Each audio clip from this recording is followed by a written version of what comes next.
So hi everyone and welcome to Staying Ahead of the Game, Monetization in a Complex Market. Great name by the way, there's double meaning there.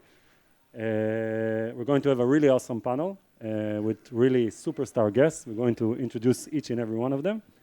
And I would say, give you a tip, grab your pen and papers, if you still have pen and papers, because there are going to be a lot of tips in this panel.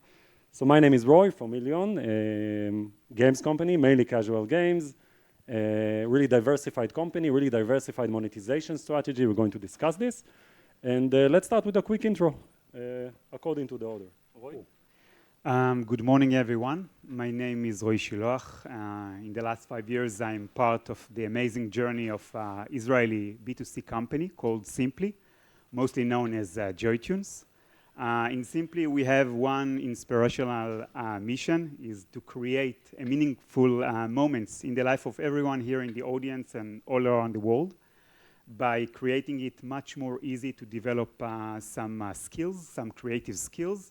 We have started our journey in the musical education world by creating two of the most leading applications, Simply Piano for learning piano and Simply Guitar for guitar. And just lately, we have launched two new applications. The first baby is Simply Sing, for who here in the audience that have the secret dream to learn how to better singing. And the last one is the one that, for us, it's the first time to go outside of the music education. We have launched Simply Draw, which teach you how to better drawing. So hi, everyone. Good morning. My name is Alona. I've been in the gaming industry for the past almost 8 years, where my journey started at Jelly Button, later on acquired by Playtika. The main titles that I worked on there were Pirate Kings, Board Kings, a few games that are sort of, they haven't seen the day of light, and Marriage Stories as the biggest game work there.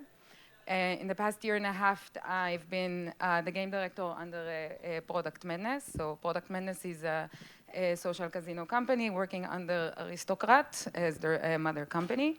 ProductMadness specializes in social casino and has a new division called New Games, where its main purpose is to diversify the portfolio of the company. And I'm the game director under the New Games there. Impressive. Hey everyone, is this on? I'm John Garrity. I'm really happy that my feet reached the rung, so I'm not just like flopping around. That was my biggest fear getting up here. So I work at CleverTap. I've done a lot of things in my career so far. My first role actually was teaching history to 15-year-olds. I was in ad tech for a while, and now I'm at CleverTap, where I feel like there's still my role is essentially teaching. I work with brands and help them find ways to better engage and retain their users. Hello everyone, I am Daniel Madrid from Dots.eco.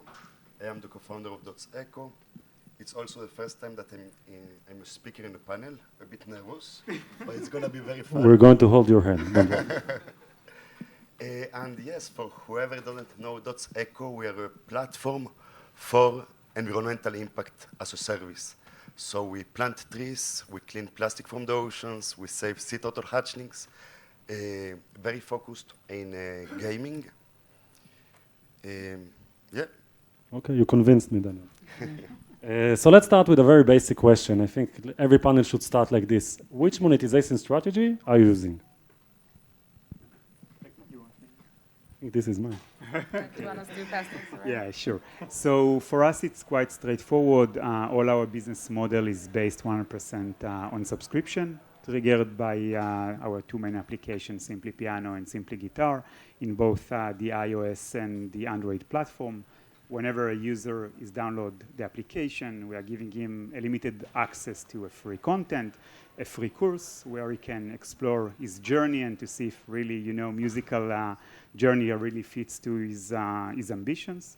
After a while, we are presenting him a paywall with a few subscription options. The most popular one is the early one that we are giving with 7 days of free trial. So for us, kind of looking at it from the new games perspective, the main thing is that I think the methodologies that exist today gives us an opportunity to offer different things to different types of players, again, coming from the gaming industry. So it's really about getting to know your audience and who are you targeting in order to understand which are the best monetization tools to use. Definitely the hybrid is something that allows us to offer different things to different types of players from the same genre. So. I think that generally speaking, hybrid is something that really grows as time progresses. So this will be very interesting to discuss this later. Sure. So CleverTap is a subscription business, but we have perspective across thousands of apps that we're powering. Generally speaking, I see about 45% and 45% split between in-app purchases, monetization models, and subscription, and then about 10, give or take, 10% that are free or ad-driven. Cool. So I was telling you about environmental impact and planting trees or saving sea turtle hatchlings. So how this is connected to a panel about monetization. So currently there is a big momentum about green activations, environmental activities in gaming. So for the ones who know, for example, now we just had a very big event organized by the United Nations, Playing for the Planet. So with leading studios from Ubisoft to Gameloft to Playtika to Wooga and many more that are using these eco rewards as part of the in-game experience to reward their players. And we see that this can be a very successful technique also for monetization when done right. So whenever a milestone is rewarded with cleaning plastic from the oceans as part of the play experience. Yeah, so let's hope it will keep going and we keep doing a big environmental impact. Okay. Sounds very original, combining making money from a good thing. I'm not saying we're not doing money from good things, but we're a little different. So let's talk about something interesting. How did you decide which monetization strategy you are going to do? And more importantly, how did it change over the years? Would you like to start, Roy? Yeah, I can start. So as the one that represents the subscription model here in this panel, I think that you can all agree with me that subscription is a great potential for developers. On the one hand, you are building a long-term relationship with your customer. From a financial perspective, you are getting the opportunity to build your business on recurring revenue. But subscription is not really fit to everyone. And over the years, I saw games or even applications that are trying to force their product on subscription, and it's failed. So if I'm trying to look back then, 5 years ago, when we have decided to go with the subscription model, I think that there were two questions that we needed to ask ourselves. The first one is around the product itself, around the value of the product, on the features. Does the musical journey really fits to what subscription is all about? And for us, it's a yes. It's kind of a win-win situation between us as a developer and the user. The user is committed to a long-term relationship with us to start his musical journey.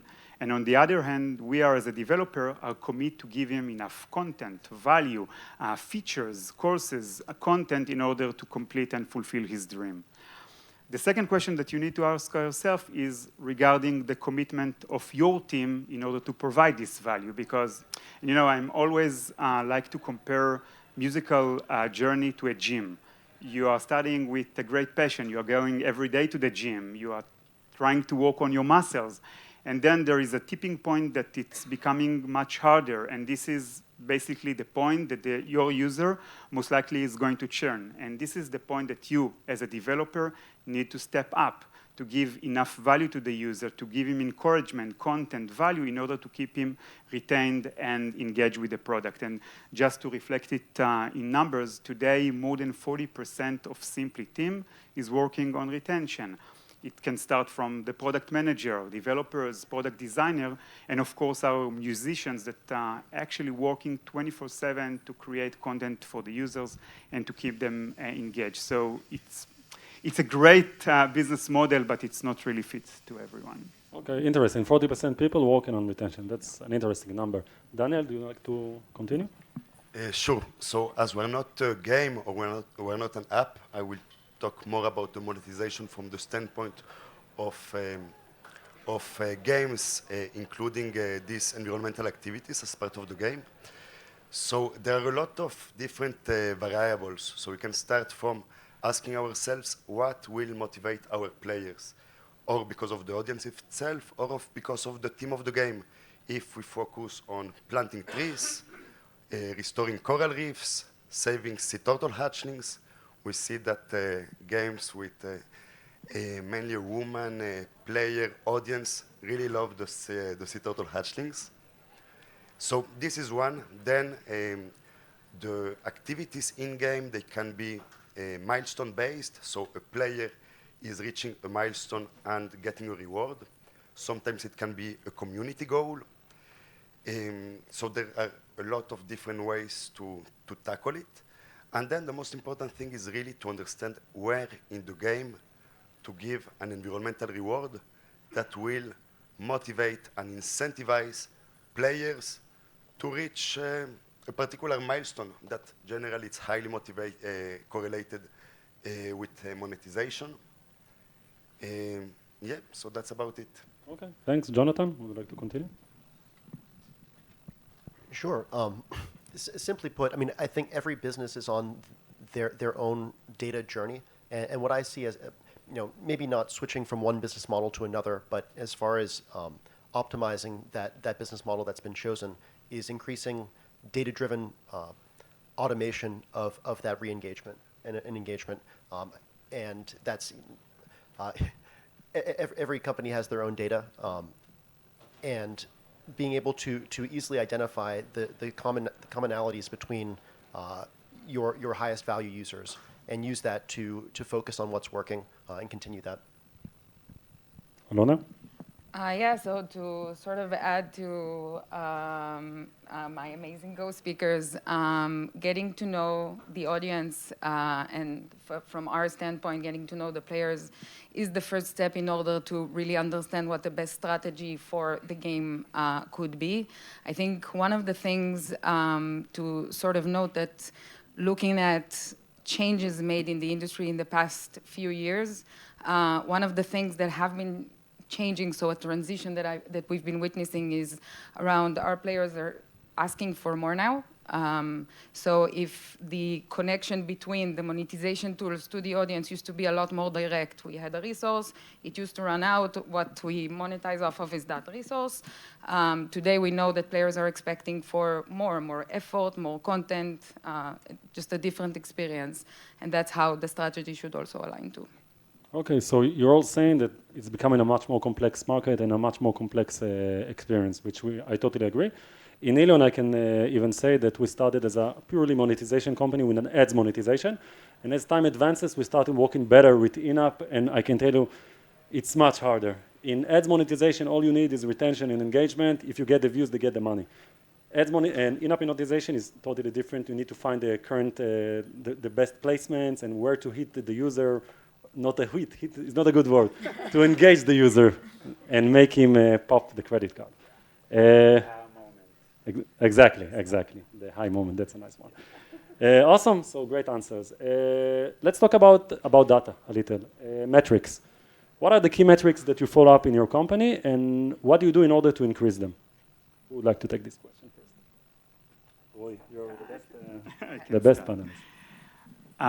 So when it becomes to data and monetization, data and subscription, there is endless number of metrics that we can watch and monitor, and I can speak until tomorrow on that. So maybe I will take 3 metrics that we are using them as an indicators to the lifetime of the user.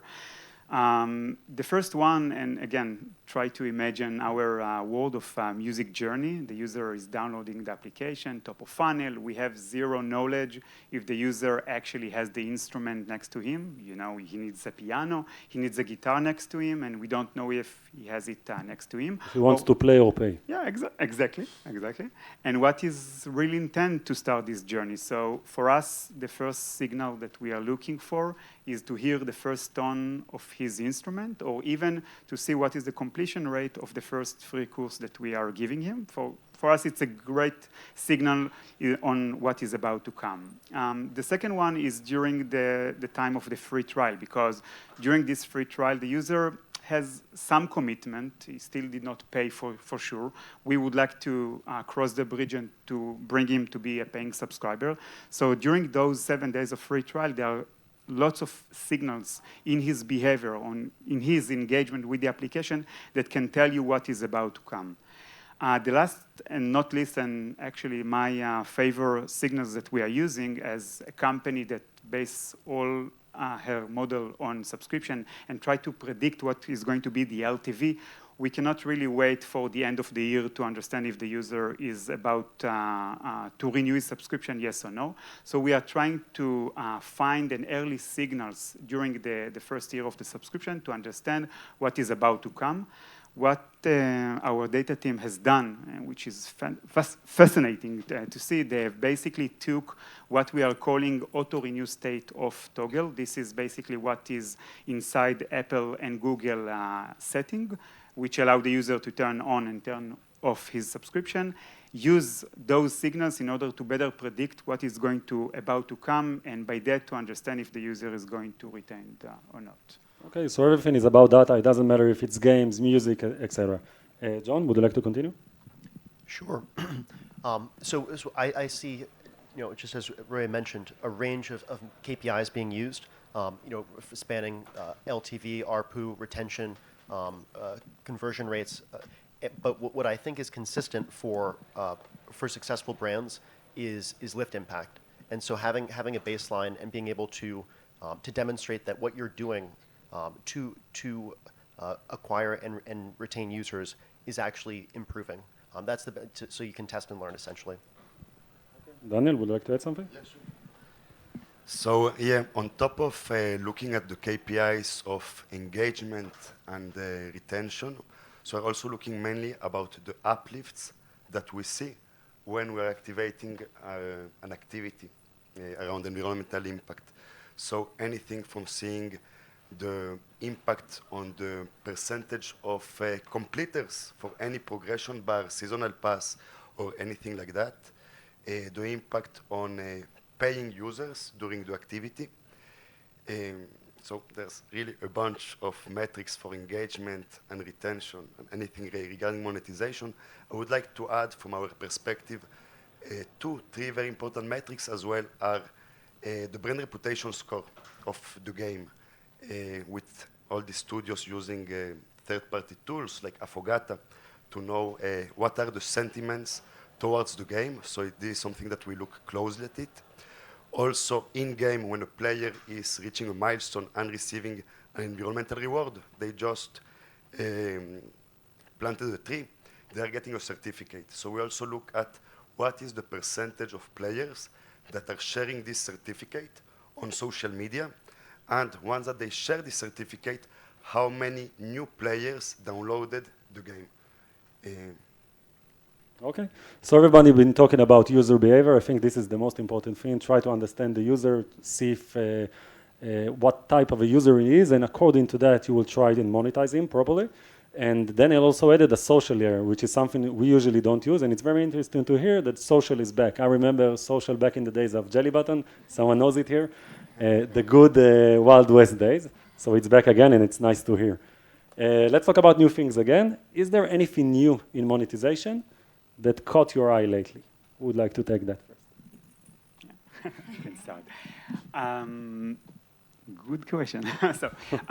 So actually, I backed from Amsterdam last week. I've participated the Google I/O Summit, and during this summit, which is mostly around technical issues, this time Google has arranged a very interesting console group of 8 to 10 top developers, companies like Deezer, Wolt, Supercell, and much more, to discuss the future of the industry, the opportunities, and the challenges. And one of the key topics that was discussed during this panel was the DMA rules. DMA, for who you in the audience that is not familiar, it's the Digital Market Act, set of rules that set 2 years ago, I think, by the European Commission, and needs to be adjusted by the stores, both Apple and Google, by March 2024. The set of rules is endless, but I think that the most interesting one is touching the holy grace of the market, which is the billing. Anyone here in the audience that use in a purchase or subscription knows that until recently, all this world was dependent 1% on Google and Apple, together with their very tough commission of 30%. And this is the first time that the European Commission said that by March 2024, both Apple and Google will need to allow developer to use alternative payment next to them. And it's a game changer. Although Apple did not share anything yet, and they are quite in this area, Google has intensively started testing and working with us as developers to see what will be the impact on the market, and Simply was one of the first developers to adopt it and test it. Of course, it's a huge effort as a developer to hold a payment provider by him. You know, you need a wider customer success team. You need to take care of all the commission, the tax, the invoicing, disputes, refunds, and much more.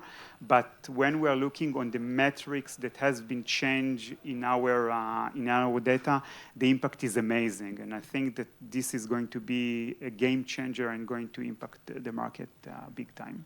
Totally agreed. And usually regulations are against developers and publishers. This is the first time where a regulation can make us more money. For me, it's amazing. Definitely. The Europeans did something well this time. Yeah, definitely. Alona, would you like to add something? Sure. So my answer is a bit more from a personal perspective as a player.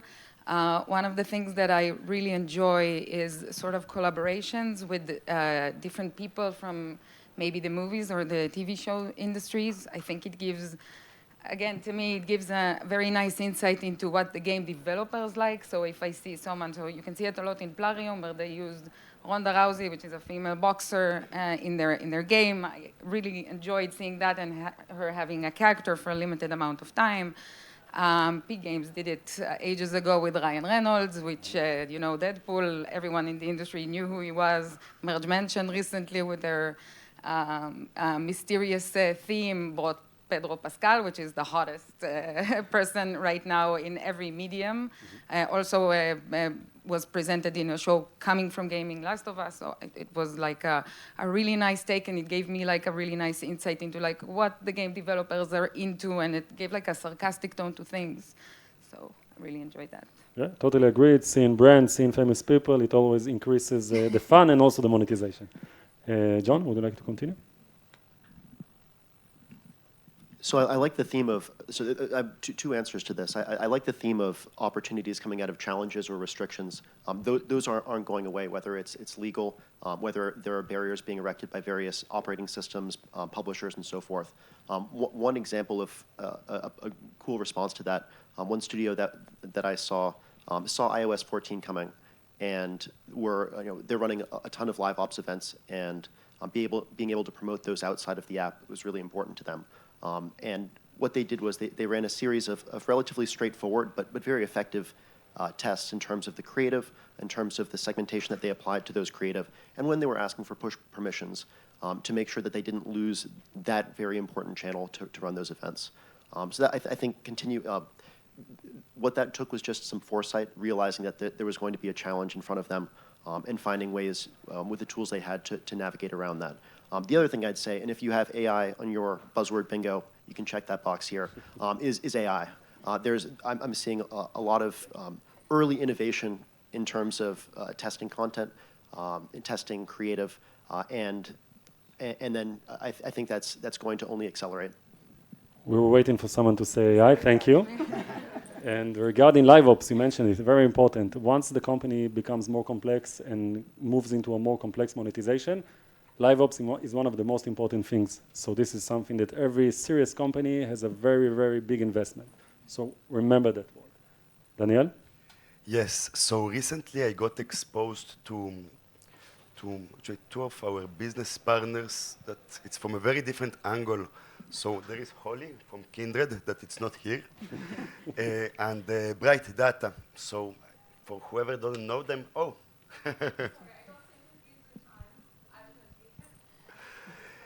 So I'm just talking about Kindred now and Bright Data.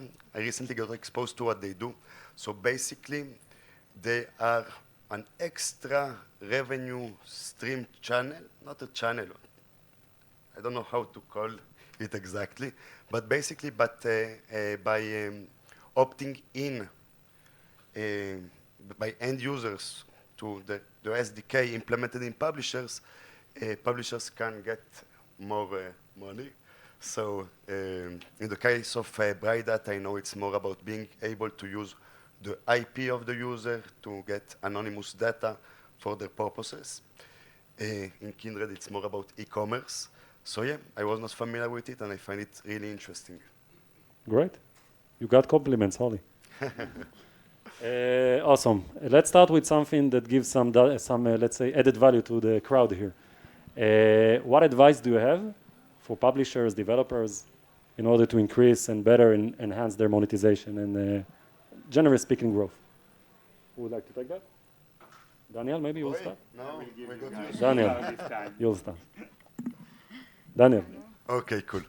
An advice. So I think that, in times of recession and of tough competition, we all need to think out of the box, being innovative, very growth hacking.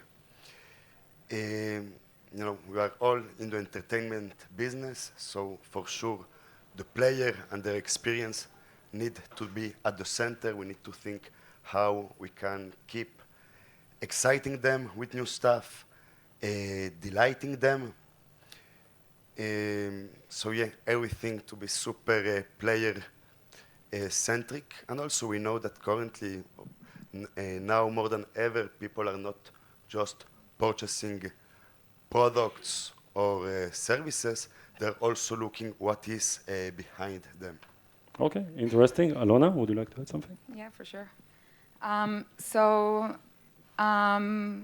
Coming from games and from new games perspective, I think getting to know the audience and learning what they expect now more than ever with the latest change the gaming industry has been experiencing, which is pretty broad, I would say treat your games as content and then provide content as a very strong basis to all the other tools to monetize off of. So if you invest in retention, in creating something that you know your players are going to love and treat the game as content, then selecting a strategy for that audience, monetizing tools and so forth will become very easy.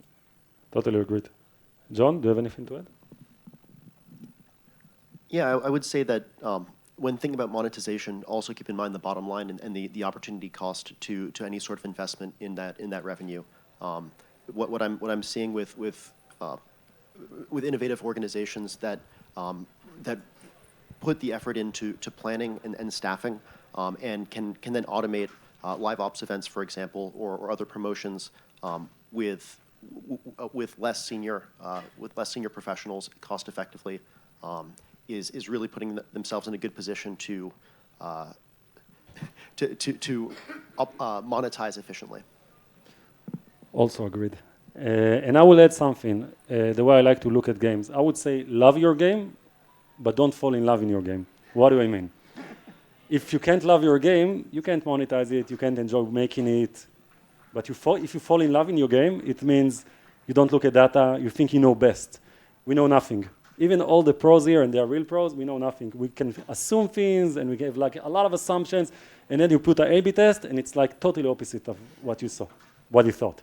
So really try to learn what the users like, love your game, and don't take it to dates, etc. That's all. I think we've got everything kind of wrapped up, and happy for a quick Q&A. We have some time? Okay, we have 2 minutes, so anyone with a question, this is your time. The first question is always hard, but once first question comes, then 70 people asking it.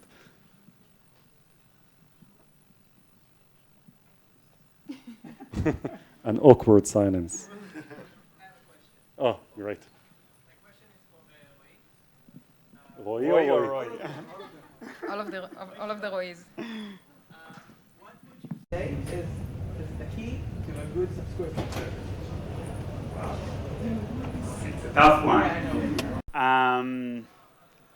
I think that I've touched it in my second answer, but again, it's kind of you know, a contract between you as a developer and the user itself, because at the end, if you don't have the good mindset in the app itself, if you don't have enough value to provide the player or to your user, you cannot really build your business on subscription itself.